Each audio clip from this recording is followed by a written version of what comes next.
Let me begin with this quote. If the strike goes beyond 4 or 5 weeks and continues to include more assembly plants that build popular models, it will lead to shortages of those models and could lead to dealer markups and higher transaction prices. Are you prepared? This UAW strike continues, which doesn't spell good news for you in the short term and in the long term. So the longer it takes the UAW and automakers to reach a deal, the worse it will become for you, the car buyer. Welcome back to Everyman Driver. This auto worker strike could affect new car prices just when we thought things were getting better. As the strike by the nation's largest automobile workers union against the trio of American manufacturers enters its third week now, it hasn't been that big of a noticeable impact on consumers yet, says analysts, but it could. A robust new car inventory has kept prices stable, but that could change if this strike drags on. Here's what I can tell you.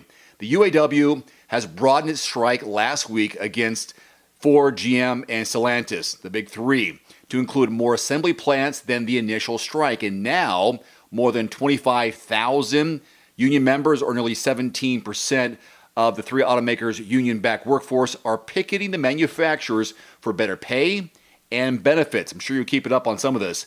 The strike has idled several manufacturing plants by automakers and has halted production of a number of popular models. Initially, the strike had an impact only on a handful of SUVs, pickup trucks, and some vans. But in an expansion of the strike on Friday, workers walked out of a GM factory in Lansing that builds the Enclave and Traverse. And then there was also a strike at the Ford facility in Chicago, the one that makes the Explorer and the Lincoln Aviator. And this just today, October 4th, Wednesday, GM has secured a new $6 billion line of credit and estimated that the cost of this strike was $200 million during the third quarter, according to one of their spokesperson.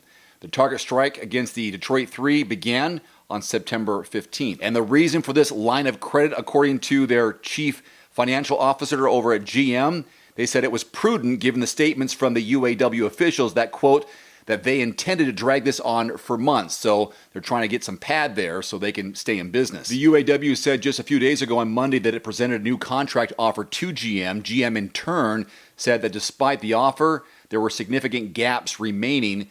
The automaker has been forced to lay off 2,000 workers at 5 plants in 4 states as a result. And Ford has laid off about 1,000 workers. Stellantis, just over 300, almost 400 workers in Ohio and Indiana because of that strike. One final note, some of the best-selling automotive brands as of last month and last quarter compared to last year, just got some numbers in now, all but 5 of the brands have seen an increase in not only the third quarter, but year over year at this point compared to last year. Only 5 brands are losing compared to last year. Those Alfa Romeo, Dodge, Fiat, Jeep. There's also Lincoln in there and Ram. They are not doing as well in terms of overall sales compared to this time versus last year. But everyone else is, thanks to the inventory catching up. But with the strike happening, that could change dramatically in the next few months as this shutdown slows down production.